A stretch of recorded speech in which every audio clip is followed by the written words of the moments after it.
we make sure that they get to their destination as soon as possible.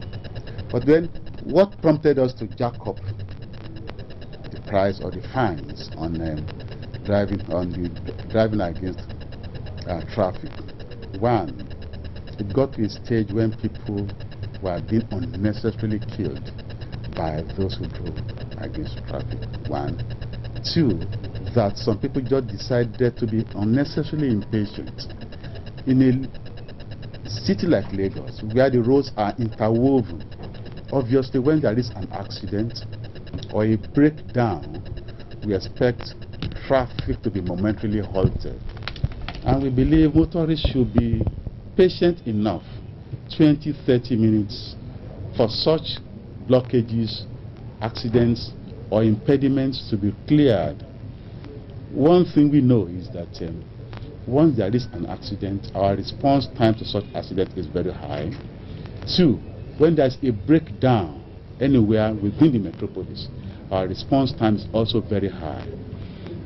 Our communication network is superb to the extent that once it happens, within 5 minutes, we get to know and we are there. And once we are there, we begin to clear. We believe Lagosians are aware of this fact to the extent that if there's a momentary stoppage, we expect them to be patient, knowing fully well that Lastma personnel are at the other end trying to clear whatever impediments. But what happens? The moment that happens, people begin to drive against traffic. It does not only stop at that. You go to some parts of the state as early as 6 a.m. when the roads are even free, people are driving against traffic. As late as 10 p.m., 11 p.m., when the roads are free, people drive against traffic when there's no reason for it. So we had two problems in our hands: to save lives for those who have been prematurely killed by this bad habit. Two, to make sure that we do not enlarge the crowd of these people who have imbibed these bad habits. Because if we do not go out to discourage it, if we do not go out to enforce no driving against traffic, the crowd will be enlarged, and it will appear as if those who drive against traffic are being encouraged, or they are being tolerated, or they are being overlooked to continue with their bad habit. So we've been able to appreciate the fact that there are some people that come rain, come sunshine, they will conform. And once we know we have such people, we need to encourage them to continue to behave that way. So we came out with this order that the punishment, the fine for it, should go up to 25,000 naira. And that to the ordinary eye, we believe reasonable people, people who are not psychopathic, people who are not definitely patients of psychiatric hospital, should not be behaving the way they behave. And to the ordinary eye, it may not be easy for us to probably determine who and who are mad, but that the various forms of deviant behavior is either they are drug addicts, alcohol addicts, or people who are suffering from some measure of mental impairment that want to see those who are behaving right as mad people, and they who are driving against traffic as reasonable people who believe that they must drive against traffic. So to make sure that we are able to have a strong dichotomy between those who conform and those who don't conform. Those who don't conform, we want to send them to the hospital. One, not to punish them, but to make sure that we modify their character. If you are still between and between, then you go to the psychiatric hospital. They will be able to analyze. They do some counseling. They tell you why your behavior is compounding the problems of Lagos. It will affect the health of people generally because they stay unnecessarily longer on the road than necessary. They gain, there's economic loss, and then again there is impairment of health because obviously people become stressed up unnecessarily. So when we refer them to such hospitals, then some counseling will take place, and you want to ask yourself, if it takes about 3 to 4 days for you to be examined, to prove to you that you are mentally balanced, then you want to ask yourself next time, am I ready to subject myself to that type of rigors of medical examination? So these are some of the issues. So to some extent, we are having positive results in the sense that the behavioral pattern is being affected, is changing gradually. Many people are being discouraged to behave that way, and again, some measure of sanity is being restored on Lagos highways. Based on research, don't you think these new regulations will create image problems for Lastma and the government?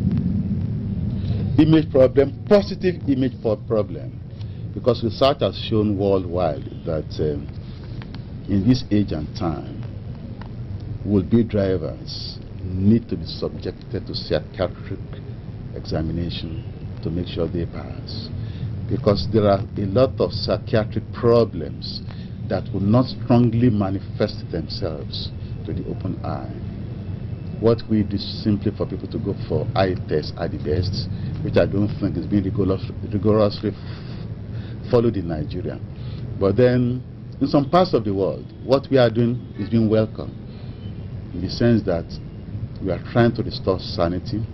We are trying to probably tell Nigerians that you can't just behave the way you like, and that if you behave the way you like, in ways not consistent with the norms of the land, with the norms worldwide, then you have to be sent for psychiatric analysis before you can be allowed to come back to the road. Don't you think there should be an awareness to correct that negative image the public have about it? Because most people don't know the reason why these new regulations were brought up. Well, awareness, yes. We've been trying to reach out to organizations. We've called some of these road transport union members. We've told them the reason why we are doing what we are doing. Telling them it's more or less to save life.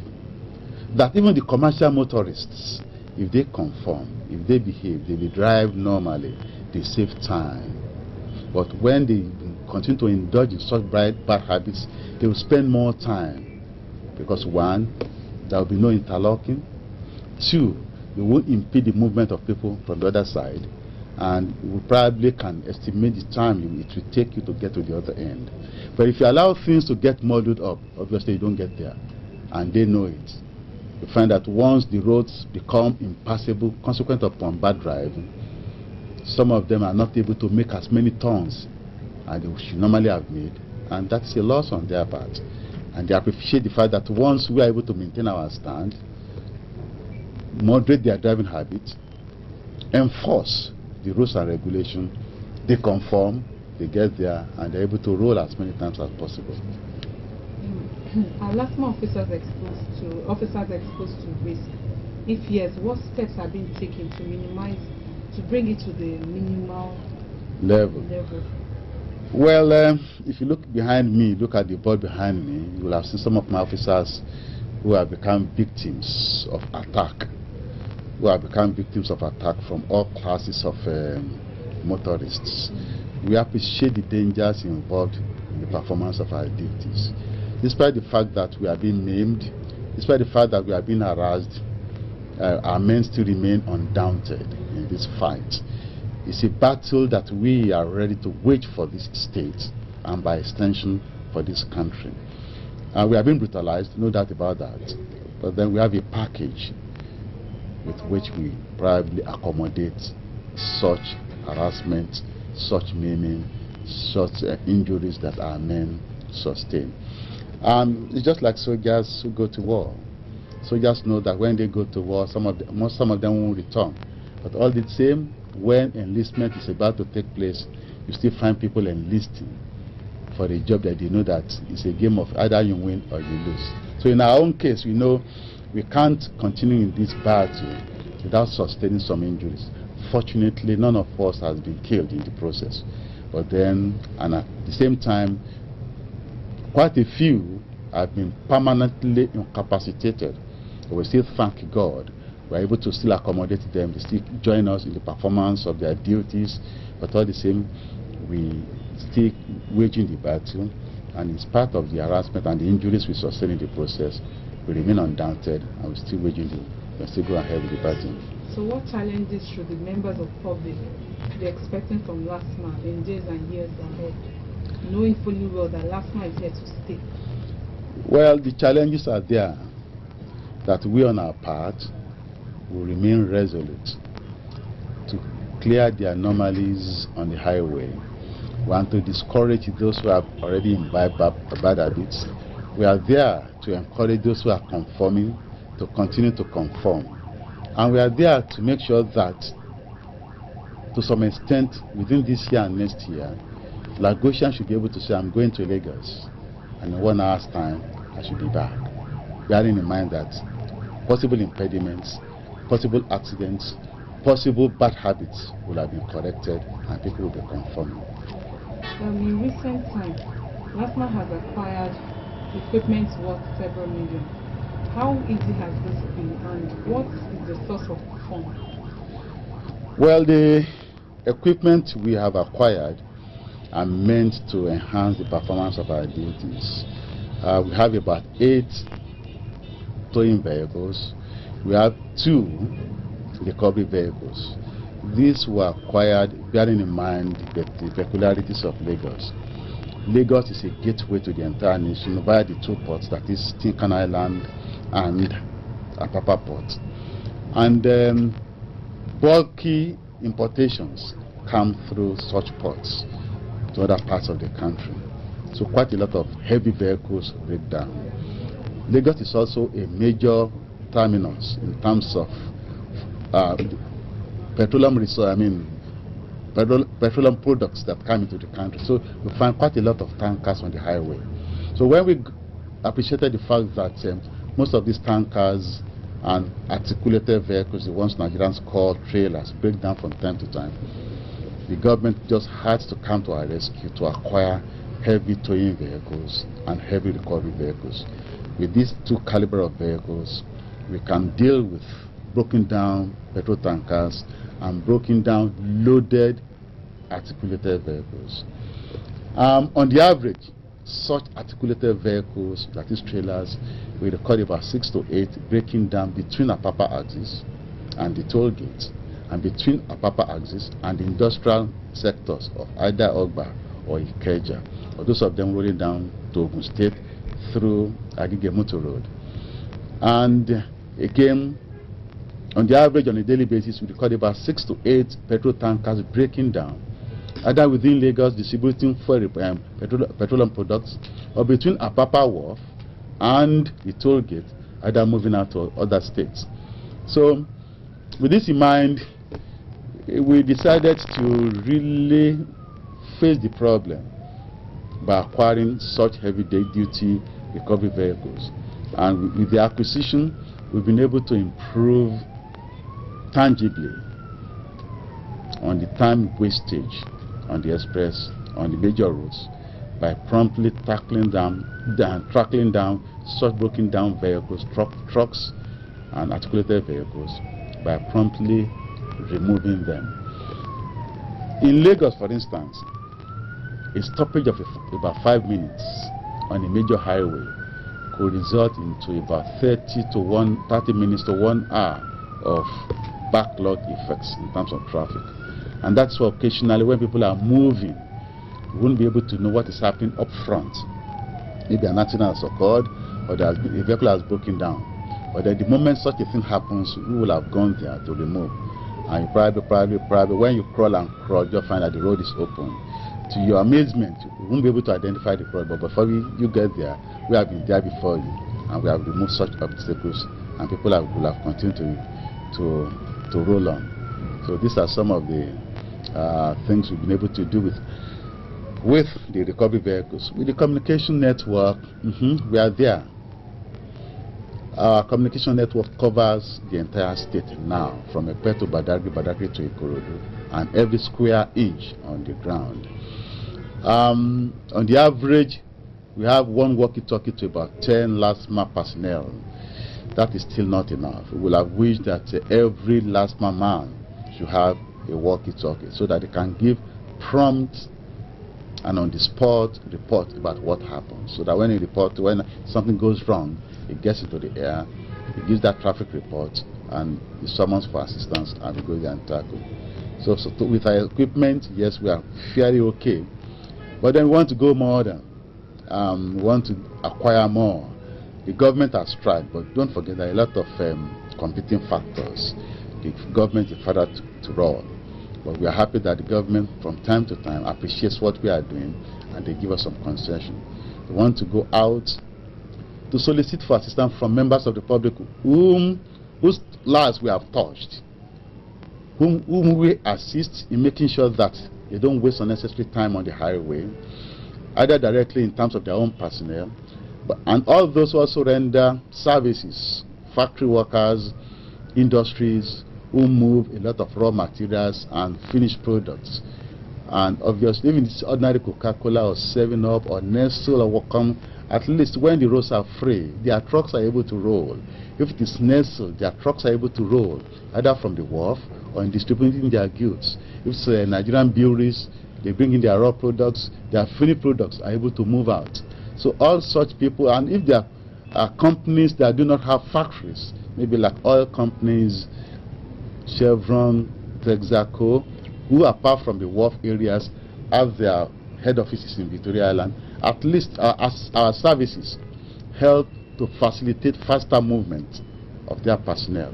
We want to reach out to such people to show some measure of appreciation for our endeavors, and then to be partners in this fight against traffic chaos in Lagos by acquiring some equipment and giving them to us. Are we telling them to even help to sponsor some enlightenment programs on the telly, on the radio, and of course to attract as much as possible to go international, as it's been done in other parts of the world.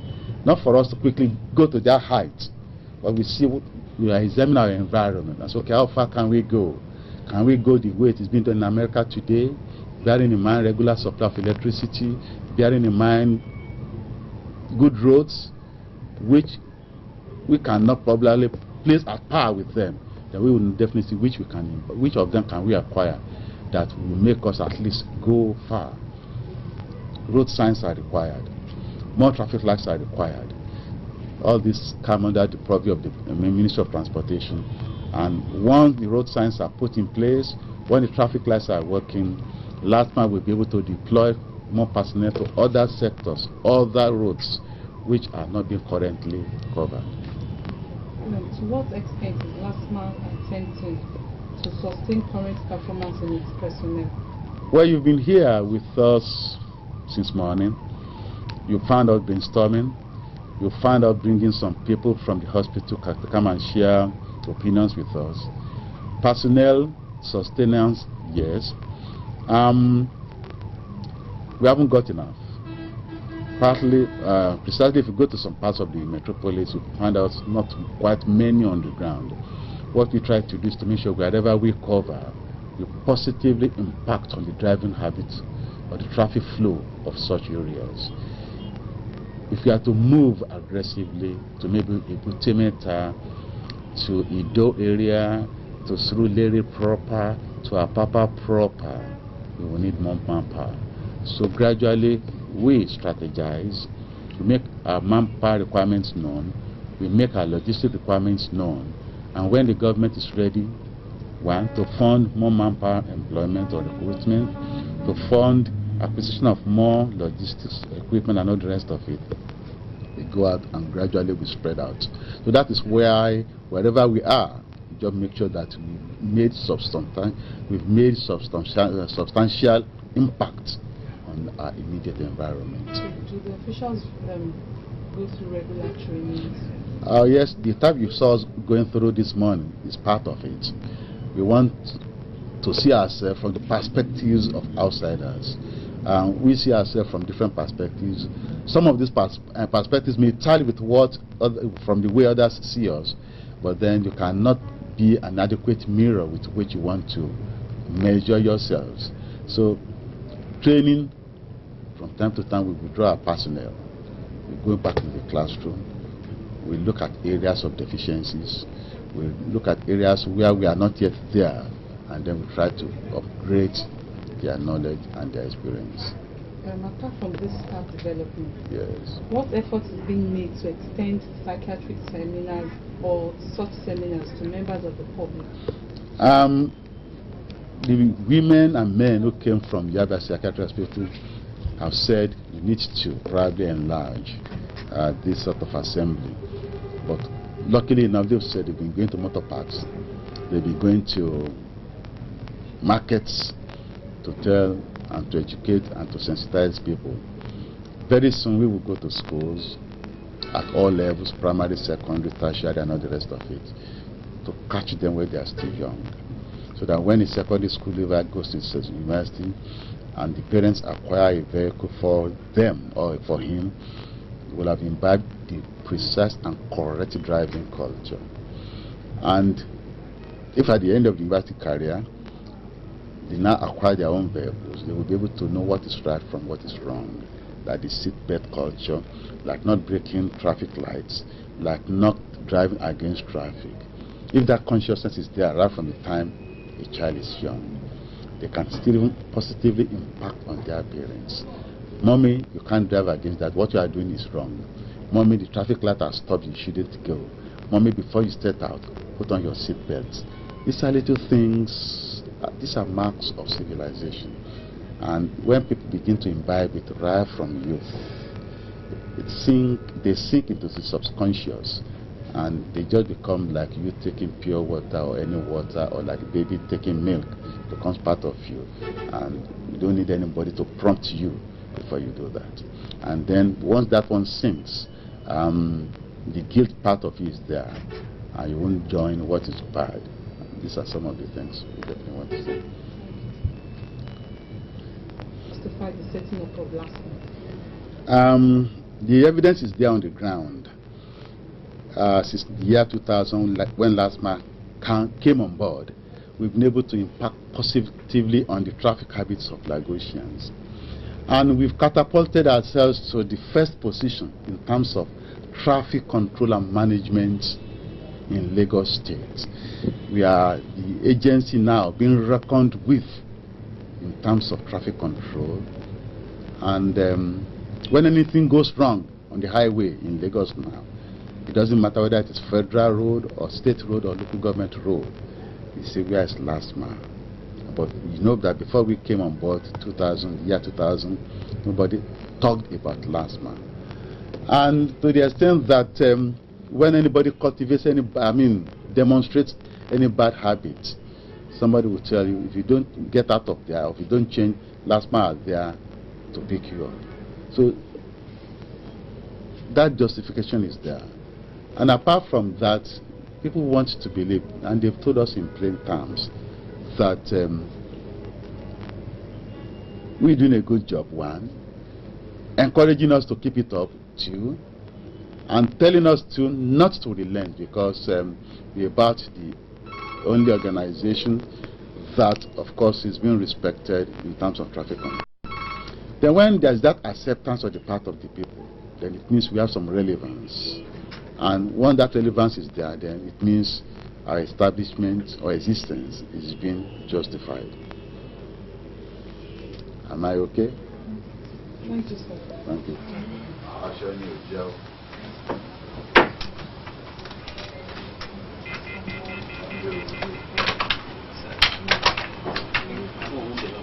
Is it sure? 10 minutes, because I'm excited about this. I need to now go.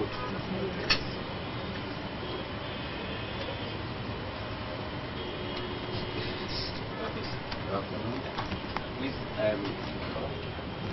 able to register ourselves with the subconscious mind of Lagosians.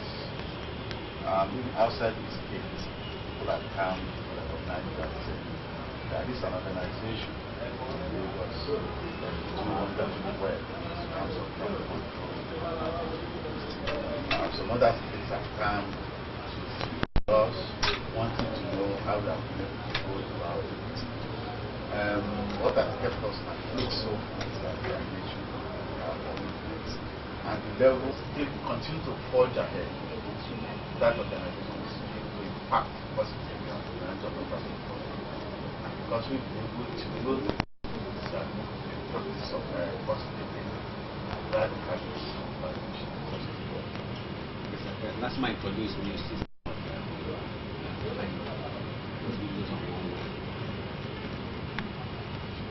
Either you pay between 5,000 naira or 6,000. How have they been?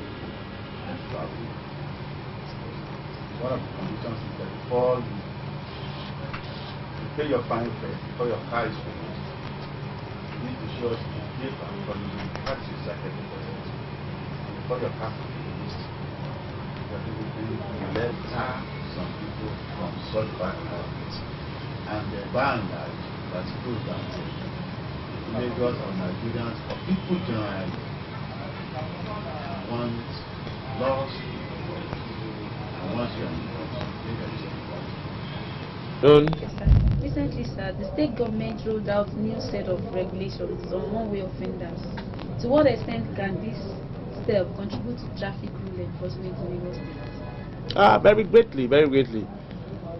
Short of having an accident and killing somebody, driving against traffic is the next most grievous traffic offense you can imagine. Now, if you look at it in the sense that when you drive against traffic, you run down an unwary road user. It could be a motorist, it could be a pedestrian. He's not expecting to see a car there, so he dies suddenly.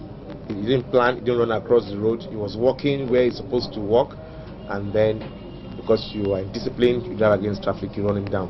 So it's a very, very grave and grievous offense, and that having tried to run through the enforcement in the previous years and we did not succeed, we had to seek a review of the penalties associated with it. Thank you, sir. This new image problem for Lastma and the government. Not exactly. Like I said, it's like we in Nigeria, in Lagos, in Nigeria generally, we tend to disrespect laws, rules, and regulations, and that the gravity of driving against traffic. I don't know. Have you ever seen on the Third Mainland Bridge people driving against traffic? Now, that particular bridge is compounded because of the high speeds of vehicles, and then the fact that if there's any mishap, lagoon, you're going into the lagoon, you probably won't be picked out, and that people, out of impatience, feel they are justified to do that. So I don't believe. In fact, the public, a lot of people have come to terms. It has stimulated a lot of debate. A lot of people are in support of it. They are very much in support of it. The only contentious issue about it is where bad roads are mentioned, where there are bad roads, and that in enforcing the one-way rule, our operatives have been told to ensure that wherever the road condition does not allow people to observe traffic, then we have to be lenient and look away because of the bad road condition. But we hope that in due course, when such roads are mended, repaired, rehabilitated, we quickly get back to curtailing people from taking such bad roads, taking the one way. Apart from staff development, what effort is being made to extend psychiatry seminars to members of the public? Actually, that hasn't been considered, except for today, where we had a little bit workshop with the psychiatric people, and that from what we've discussed, from the findings of what they have discovered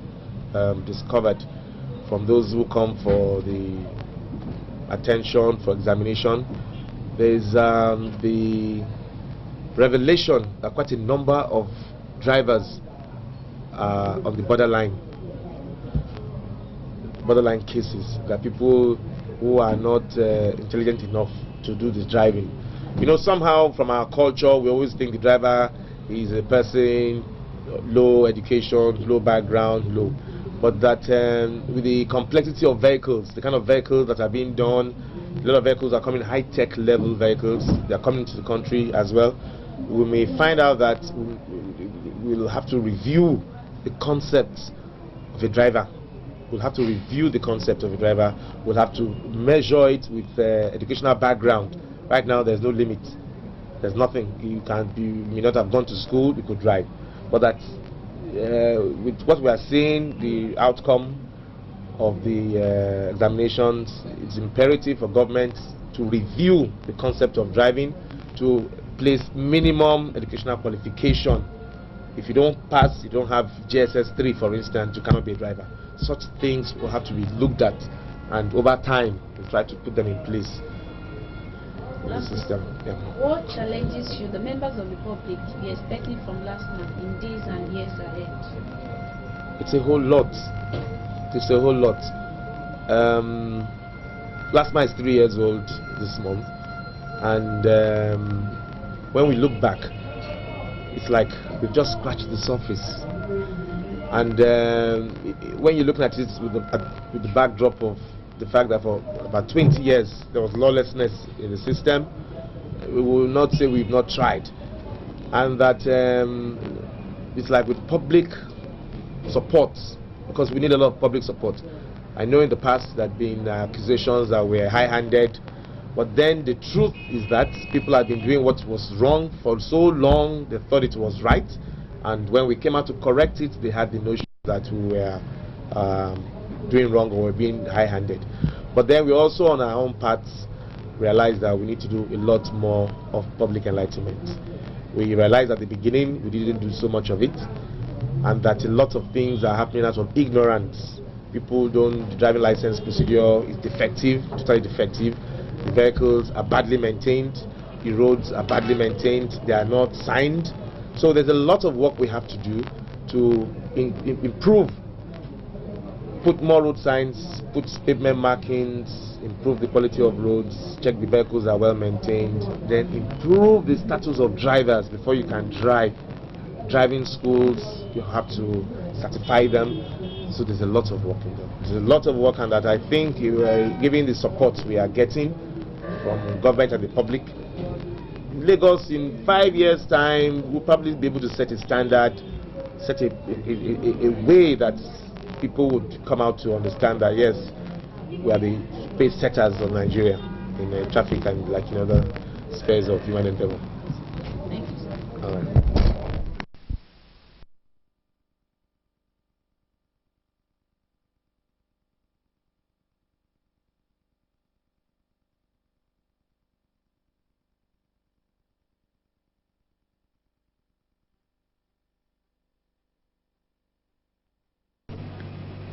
Three, 2, 1, go. The vintage position of Lagos State as a former federal capital and the commercial nerve center of Nigeria has continued to attract the influx of people, especially unskilled ones, into the metropolis, thereby putting immense pressure in existing social facilities. According to statistics, an average of 300 people migrate to Lagos metropolis on a daily basis. Lagos is the second largest, most populous mega city in Africa, with a population of 130 million but a landmass of 3,577 square kilometers. It should therefore not be surprising that Lagos is replete with various social problems, ranging from child abuse, drug trafficking, armed banditry, destitution, and the illicit act of social miscreants, popularly known as area boys, among others. However, in order to reduce social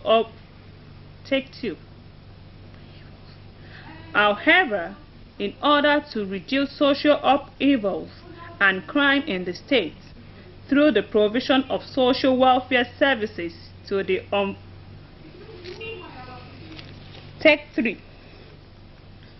However, in order to reduce social upheavals and crime in the state through the provision of social welfare services to the vulnerable and less privileged members of the society, the present administration of His Excellency Bola Ahmed Tinubu in May 1999 reinvigorate the Ibon Kitibere. Okay. Oh yeah. However, in order to reduce social upheavals and crime in the state, through the provision of social welfare services to the vulnerable and less privileged members of the society, the present administration of His Excellency Bola Ahmed Tinubu in May 1999 reinvigorates the social welfare program of government by creating the Ministry of Youth, Sports and Social Development.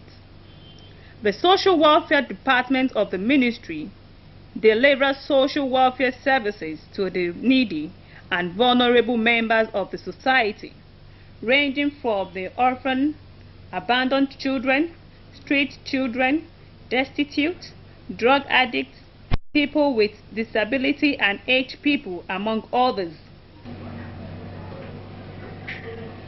This service is rendered in two ways: institutional care / rehabilitation service and case work, that is family and child welfare.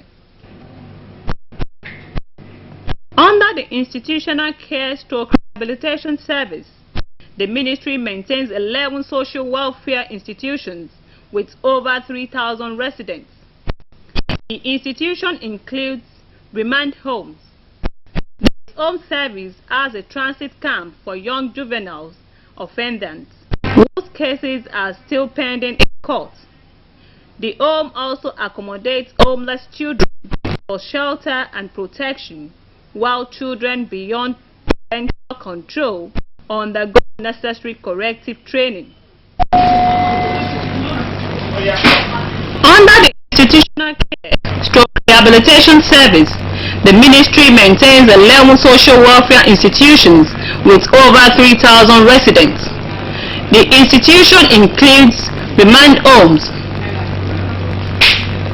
These homes serve as a transit camp for young juvenile offenders whose cases are still pending in court.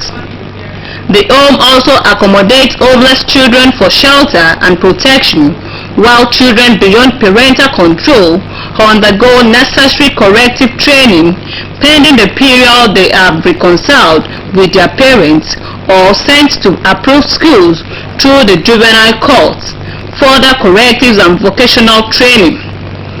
There are 2 remand homes under the ministry, that is Boys Remand Home Organization and Girls Remand Home in J. Araba. Alpha, let me take 2. There are 2 remand homes. Oh yeah. I should go? Yes. Take 2. There are 2 remand homes under the ministry, that is Boys Remand Home Oregon and Girls Remand Home Idiaraba. Boys Remand Home Oregon, the home has the capacity to accommodate 200 words. The words undergo vocational training in trades such as barbing, tailoring, shoemaking, fiber work, cane work and fine art. Within this period, they are there. Take 2. Boys Remand Home Oregon, the home has the capacity to accommodate 200 words. The words undergo vocational training in trades such as barbing, tailoring, shoemaking, fiber work, cane work and fine art within the period they are there. Majority of the kids in the home are homeless kids picked up on the streets. In order to give the kids the much needed parental love and care, efforts are being made to reconcile such kids with their parents, but in situations where the environment in their homes is not conducive enough or they cannot be reconciled with their parents, the state government sends them to approved schools for intensive skill acquisition and take their custody until they are 18 years. Girls Remand Home. The home has the capacity to accommodate 60 words. It offers vocational training in tailoring, hairdressing and catering. Approved schools. though referred to as approved schools, but it operates more like a home. The school is headed by a principal who acts as the guardian of the wards, and they remain in the custody of the government even after graduation till they attain 18 years, except where they are reconciled with their families or fostered out to adoptive parents. The school focuses more on corrective training and character molding to enable the juveniles realize their potentials and have the right. Take 2. Approved schools. Though referred to as approved schools, but it operates more like a home. The school is headed by a principal who acts as the guardian of the wards, and they remain in the custody of the government even after graduation till they are 18 years, except where they are reconciled with their families or fostered out to adoptive parents. The school focuses more on corrective training and character molding to enable the juveniles realize their potentials and have the right perception and focuses to life. The ministry maintains 3 approved schools. They are Girls Approved School Idiaraba, Junior Boys Approved School Yaba, and Boys Approved School Isheri. Girls Approved School Idiaraba. The school, which offers vocational training in tailoring, hairdressing and catering, has the capacity to accommodate 60 wards. The wards are assisted with working tools after graduation. Junior Boys Approved School Yaba. The school offers remedial classes for wards to teach them the fundamentals of formal education, while at the same time undergoing vocational training. Some of the wards in the approved schools are enrolled in primary and secondary schools outside the institution. The school accommodates over 60 wards. Senior Boys Approved School Isheri. The school has the capacity to accommodate 300 wards, which offers vocational training in tailoring, shoemaking, carpentry, electrical works, tie and dye, and animal husbandry. Children Home Idiaraba. This home has the capacity to accommodate 100 wards. The children are given elementary education and sponsored to primary school when they are of age. Most of the children in this home are either abandoned children or those who get lost and cannot be reconciled with their family. This home only admits elderly citizens from 60 years and above. It has the capacity to accommodate 50 people. Presently, majority of these elderly citizens in the home are destitute, picked up from the streets of Lagos. The Rehabilitation and Training Center Majidun offers vocational training in tailoring, carpentry, shoemaking, fiber work, cane work, and weaving. It has the capacity to accommodate 1,000 residents. The center serves as an abode for destitutes, beggars, lunatics, and the mentally derailed. There is also a section in the home that serves as detoxification center for drug addicts. The center is designed to help in empowering people with disability through vocational training in trades such as woodwork, leatherwork, and tailoring. It has the capacity to accommodate 200 people. The center serves as a vocational training ground for drug addicts Take 2. The center serves as a vocational training ground for drug addicts, after which they undergo medical treatment from the detoxification center at Majidun. It has the capacity to accommodate 500 people. This center has considerably helped in stemming the problem of social miscreants, popularly known as area boys in the state. The effort will, however, be more effective and meaningful if the program is expanded to accommodate more intakes. This camp accommodates over 1,000 destitutes and beggars who were displaced from the former Kano Street at Ebute Metta area of Lagos. The ministry is presently working hard to encourage these destitute to undergo vocational trainings, after which working tools will be purchased for them to make them self-reliant and economically viable, thereby contributing their own quota towards nations building. With the statistics given above, it is crystal clear.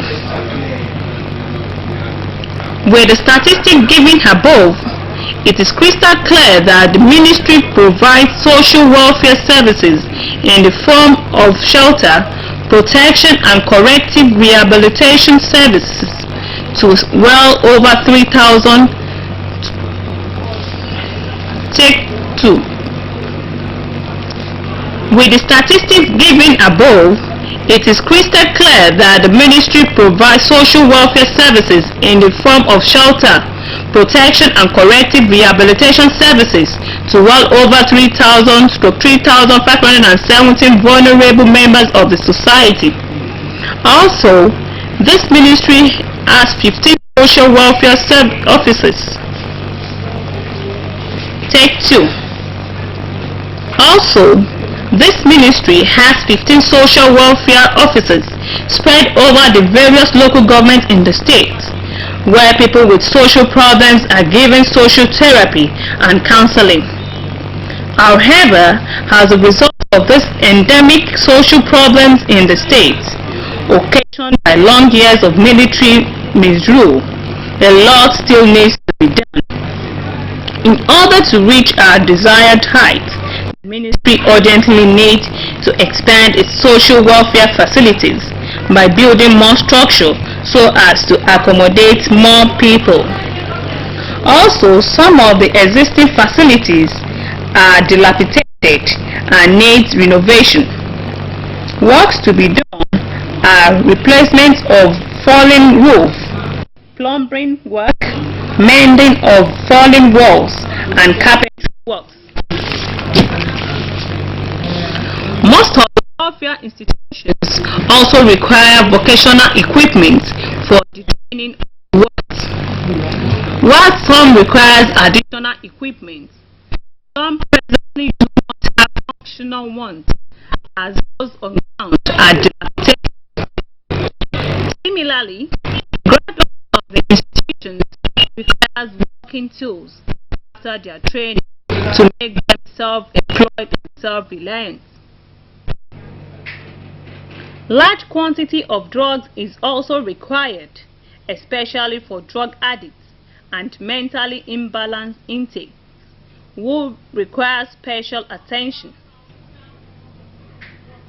It is equally noteworthy to acknowledge the dedication and sacrifice of social welfare officers at this institution, many who use their personal vehicles for official purposes.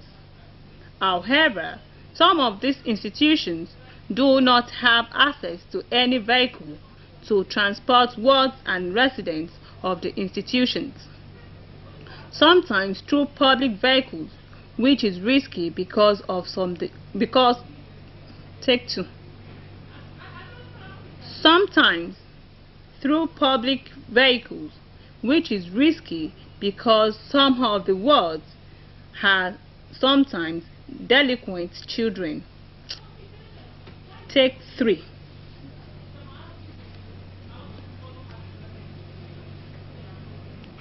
Sometimes through public vehicles, which is risky because some of the wards sometimes are delinquent children that might want to run back to the street. Also, the non-availability of a vehicle inhibits social workers' efforts in Take 2. Also, the non-availability of a vehicle inhibits social workers' efforts in investigating into the background of works, reconciling them with their parents and families, and picking up abandoned children on the street, just to mention a few. The availability of a telephone at the various social welfare institutions and offices will also give members of the public easy access to social welfare services and help in sending swift information for help, especially during emergency situations. Thus, while working towards a long-term solution of involving a just socio-economic structure that provides the psychological need of life for its citizenry, we need to urgently rescue as many dehumanized Nigerians as possible from the streets of Lagos, if the rest of us wishes to live peacefully. This is our mission in the Lagos State Ministry of Youth, Sports and Social Development, and we need all the support to achieve it.